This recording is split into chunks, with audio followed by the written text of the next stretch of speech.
Welcome to another episode of China Update, where I provide you guys with the most up-to-date political, economic and geostrategic analysis on the world's number 2 economy. My name is Tony. Let's jump in. Okay, happy Thursday everybody. We have a big episode today, so let's just jump in. First up, let's talk about the RMB. The Chinese currency has fallen to its lowest level since 2008 as the People's Bank of China, China's central bank, tries to find a balance between a stable price to prevent capital flight and a competitive price to protect China's valuable exports. Of course, we know that the Chinese are not the only ones seeing currency price declines, especially against the USD as the Fed raises interest rates. However, currency traders are arguing that this week the focus has switched from the British pound to the Chinese renminbi.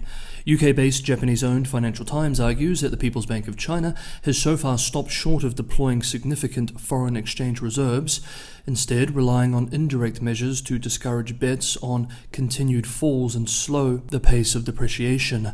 The onshore exchange rate for the currency fell 0.7% to 7.2268 RMB to the dollar on Wednesday, bringing it 13.8% lower for the year to date.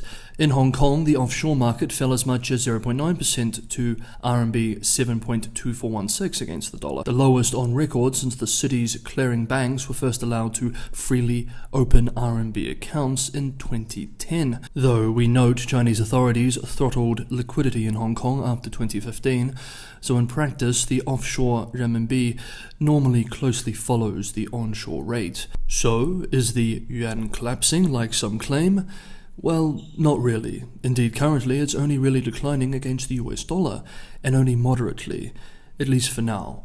The RMB is actually up 7.5% against a trade-weighted basket of currencies in the past 2 years, and only down less than 1% so far this year. China analysts have pointed out that it's more appropriate to talk about a strong US dollar than a weak RMB, though we must also not forget that the People's Bank of China is assertively trying to slow the RMB's slide. We remember on Monday the central bank required banks to post reserves when selling derivative contracts, effectively increasing the cost to short the currency, thus, in theory, reducing shorts. Quote, "There's no question that the surging US dollar value of the RMB worries the People's Bank of China because of its potential impact on capital flows. But from trade or Chinese monetary policy points of view, a collapsing RMB is not at all the same thing as a soaring USD." End quote. And indeed, at present these moves do appear to be driven by the US dollar. Without China's debt interest rate advantage, the long-standing driver of capital inflows into the Chinese bond market has now been neutralized, indeed reversed. Quote, "I don't think the current depreciation is driven by specific domestic issues in China. It's basically driven by the strength of the US dollar." End quote. Analysts at Morgan Stanley forecast that the RMB will fall to 7.3 against the dollar by the end of this year. Analysts at Macquarie had forecast a decline to 7.15 by the end of the year, but of course the RMB reached that point on Monday of this week.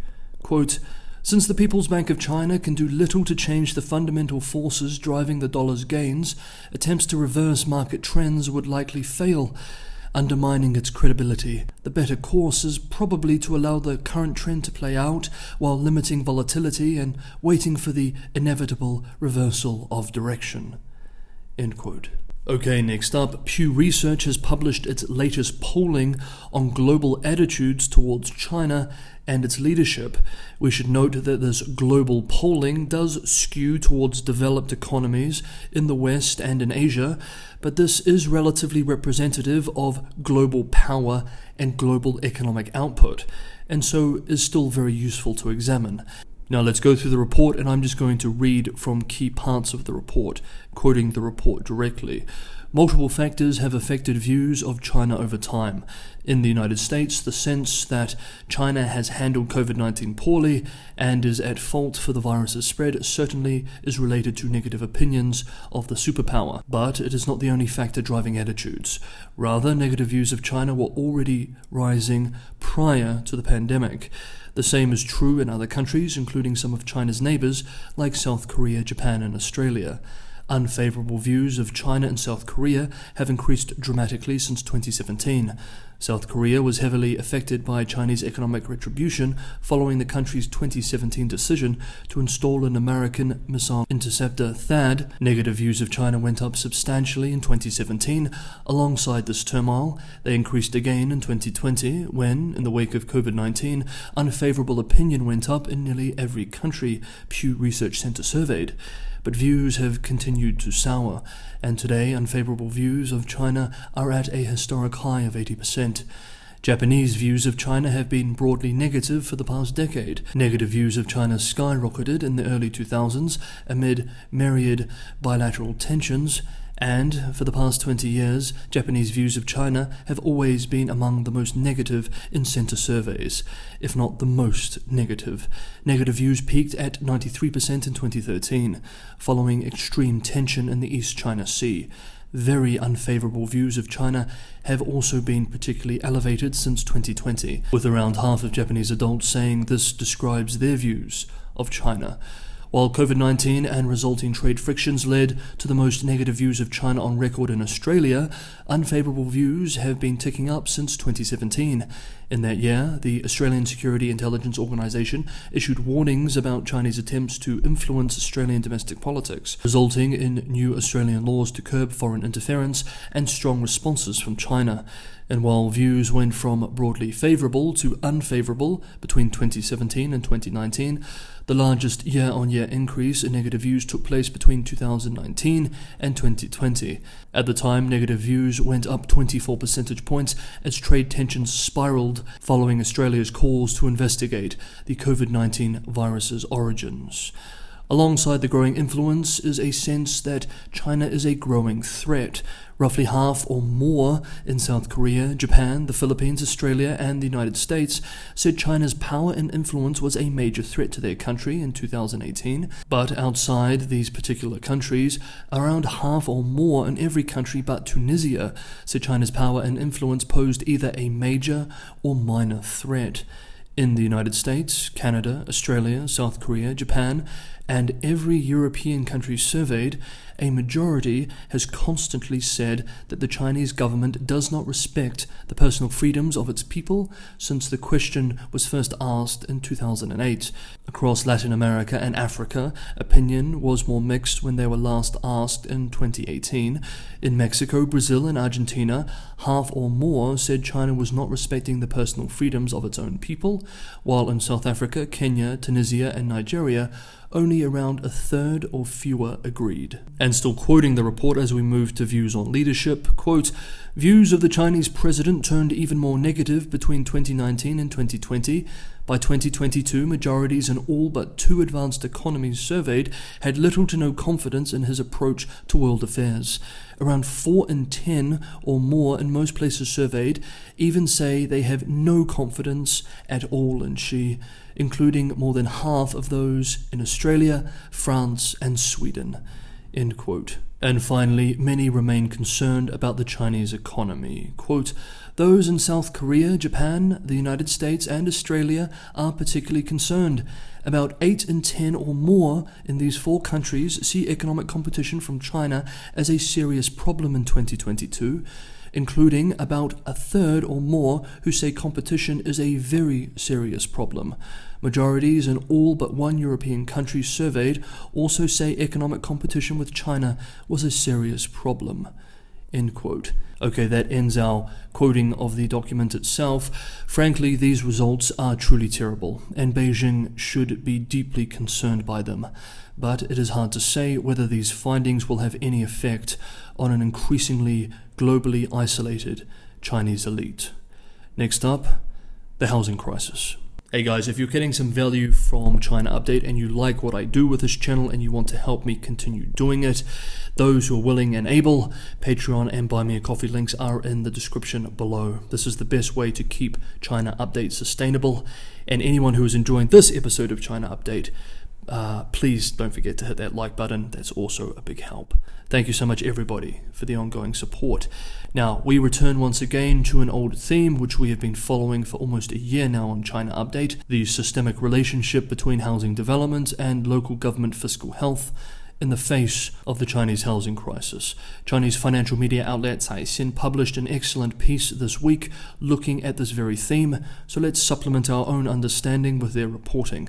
As we discussed last week, it's becoming increasingly clear that local government financing vehicles, which historically played a key role in China's economic and social development and funding and building infrastructure investment on behalf of local authorities, are increasingly being used by those local authorities to provide extra budgetary revenue.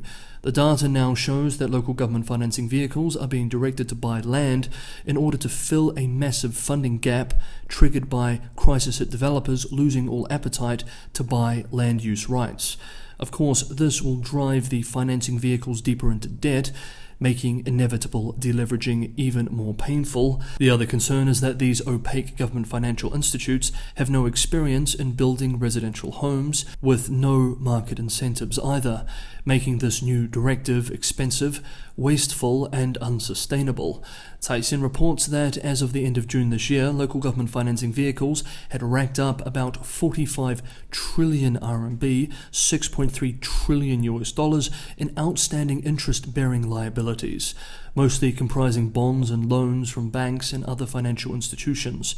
That's higher, the outlet points out, than local government's own outstanding debt of 34.8 trillion RMB. According to Huafu Securities Co. Limited, their liabilities, local government financing vehicles, as a percentage of assets, has risen to an average of 56%.